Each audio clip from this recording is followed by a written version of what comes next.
జై చిరంజీవా జగదేక వీరా అసహాయ శూరా అంజనీ కుమారా.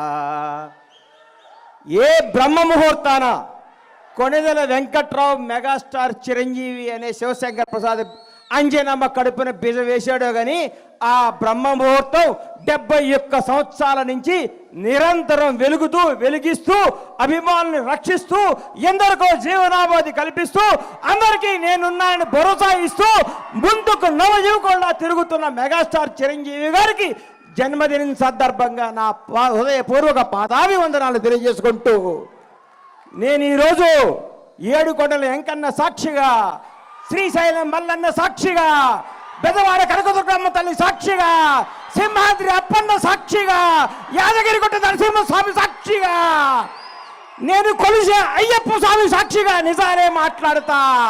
Megastar character గురించి, క్యారెక్టర్ గురించి, కెపాసిటీ గురించి, వ్యక్తిత్వం గురించి, వ్యక్తి వికాసాన్ని గురించి నేను మాట్లాడదామని మీ ముందుకు వచ్చాను. చిరంజీవి ఏ బ్యాక్గ్రౌండ్ లేకుండా, ఏ రౌండ్ లేకుండా ఒక కానిస్టేబుల్ కొడుకుగా చదువుకొని కుర్రాడులా చెన్నై నగరంలో అడుగుపెట్టినప్పుడు మీ అభిమానులందరూ ఎవరి కుర్రాడు, ఎవరి అడ్రస్ లేని వ్యక్తి అన్నాళ్ళకి ప్రపంచవ్యాప్తంగా ఉన్న తెలుగు వారందరికీ మెగాస్టార్ అంటే ఏంటో మహోన్నత వ్యక్తి మెగాస్టార్ చిరంజీవి. నాకు ఆయన అంటే ప్రాణం. ఎందుకు ప్రాణం అంటే నాకు జీవితాన్ని ఇచ్చిన పవర్ స్టార్ పవన్ కళ్యాణ్ తెలుగు ఇండస్ట్రీకి చేత్తో పట్టుకొచ్చిన మెగాస్టార్.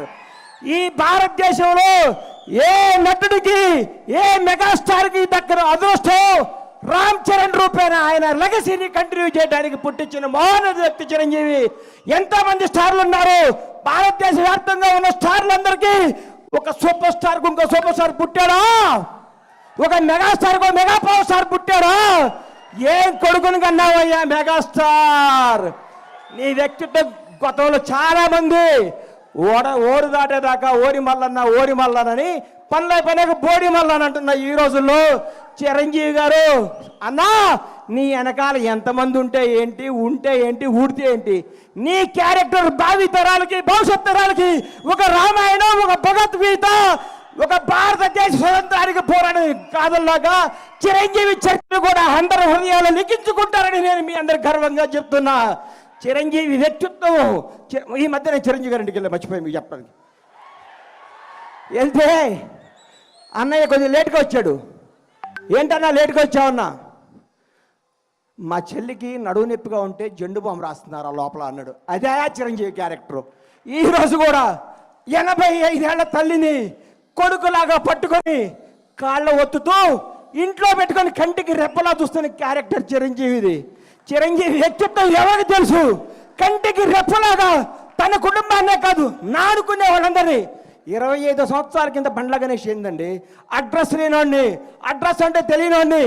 అన్నా నేను ఇల్లు కట్టుకున్నానంటే నా అడ్రస్ ఎత్తుకుంటూ షాద్ నగర్ వచ్చాడు నడువు నొప్పితో. ఆ రోజు మెగాస్టార్ శంకర్ దాదా లాంటి బ్లాక్ బస్టర్లు కొట్టి యావత్ భారతదేశం చిరంజీవిని చూడాలనుకున్న రోజుల్లో 50 కిలోమీటర్ల నడువు నొప్పితో వచ్చిన మహోన్నత వ్యక్తి మెగాస్టార్ చిరంజీవి. ఆయన క్యారెక్టర్ గురించి మాట్లాడాలంటే, ఆయన క్యాలిబర్ గురించి మాట్లాడాలంటే, ఆయన స్టామినా గురించి మాట్లాడాలంటే, ఆయన నిజాయితీ గురించి మాట్లాడాలంటే, ఆయన నిర్భయం గురించి మాట్లాడాలంటే ఎవరి తరం కాదు, ఎవరి వ్యక్తిత్వం ఉండదు. అన్నా నువ్వు రాజకీయాల్లో నుంచి బయటకు ఎందుకు వచ్చావు అంటే నేను అడిగాను. ఇదే స్టేజ్ మీద గోవిందరందరూ వాడే ఫంక్షన్లో కూర్చుంటే అన్నా మీరు రండి, యాక్ట్ చేయండి, మీకు దండం పెడతా, మీరు రావాలి, మీరు డ్యాన్స్ చేయాలి, మీరు భారతదేశ తెలుగు చలనచిత్ర పరిశ్రమలో వచ్చిన స్థాయిగా ఉండాలని నీలాంటి అభిమానులు, నాలాంటి అభిమానులు ఎంతోమంది అడిగితే ఆయన వచ్చి మళ్ళీ దుమ్ము దులుపుతున్నాడు, హిట్ల మీద హిట్లు కొడుతున్నాడు. ఆయన నుంచి అందరూ నేర్చుకోవాలి. సినిమా వెనకాల సినిమా ఎక్కిస్తూ, సినిమాతో సినిమాలు పెంచుతూ, ఎంతోమందికి వినోదాన్ని ఇస్తూ, ఎంతోమందికి హక్కుని చేర్చుకొని ప్రతి ఒక్కరికి నానుకున్న వాళ్ళందరికీ చేతునిచ్చి ఆయనలో స్వార్థం ఉంటే, ఆయనే నేనే ఉండాలనుకుంటే నేను ఉండాలి, నా కొడుకు ఉండాలనుకుంటాడు. అవన్నీ పక్కన పెట్టి మేము ఉండాలి, మనం ఉండాలి, మనం అందరం ఉండాలి, అందరూ పైకి రావాలి, అభిమానించే ప్రతి ఒక్కరికి బంగారు భవిష్యత్తు ఇవ్వాలి అని చెప్పిన మోహన వ్యక్తి మెగాస్టార్ చిరంజీవి. చిరంజీవి అనేవాళ్ళు ఇండస్ట్రీలో రాకపోయింటే నాలాంటి వాళ్ళు వచ్చేవాళ్ళు కాదు. ఎందుకంటే ఇండస్ట్రీ అందదేమో సామాన్యులకి అందరూ ఒక కలేమో అని అనుకుంటున్న రోజుల్లో ఒక చిరంజీవి కూడా మెగాస్టార్ అవ్వచ్చు, కష్టపడే ఎవడైనా సినిమా ఇండస్ట్రీలో బైక్ రావచ్చని అడ్రస్ కల్పించిన మహోన్నత మెగాస్టార్ చిరంజీవి. ఆయన గురించి కొందరు మాట్లాడుతుంటారు, చిరంజీవి తొక్కేశాడు. చిరంజీవి తొక్కుతాడా? చిరంజీవి ఎవరిని తొక్కడయ్యా? ఎక్కుతాడు, ఎక్కిస్తాడు, లేపుతాడు, లేపి కూర్చోబెడతాడు. ఎవడికి టాలెంట్ ఉంటే, ఎవడికి శక్తి ఉంటే, ఎవడికి నిజాయితీ ఉంటే వాళ్ళను ఉన్నతమైన కూర్చోబెట్టడమే మెగాస్టార్ చిరంజీవి యొక్క లక్ష్యం, ఆదర్శం, అభిమానం. చిరంజీవి గారి గురించి ఎన్ని చెప్పుకున్నా, ఎంత చెప్పినా, ఏం చెప్పినా తగ్గదు. నేను వెళ్ళి ఏం అవసరం అండి అన్నయ్య నా ఇంట్లో ఇది ఉందంటే చెప్పకుండా ఇంటికి వస్తాడు. అరే గని వస్తాను అంటే వస్తాడు. ఆయన వ్యక్తిత్వ వికాసం, ఆయన చరిత్ర పుస్తకాలు రాసి పుస్తకాలను పాఠ్య పుస్తకాలుగా పెంచిన భావితరాల విద్యార్థులకి మెగాస్టార్ క్యారెక్టర్ ఇదని చెప్పాలని నేను మనస్ఫూర్తిగా కోరుకుంటున్నాను. ఇంకొకసారి చెప్తున్నా, చిరంజీవి గారి గురించి ఎవరేం మాట్లాడుకున్నా, ఎన్ని వేసుకున్నా అల్ప సంతోషం, వాళ్ళు ఆనందపడాల్సిందే. కానీ ఒక మహోన్నత వ్యక్తి గురించి మాట్లాడితే ఏమో ఉపయోగం?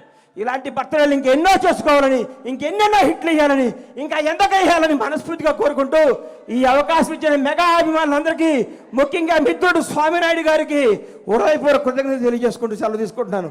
జై చిరంజీవి, జై జై చిరంజీవి, జై పవర్ స్టార్.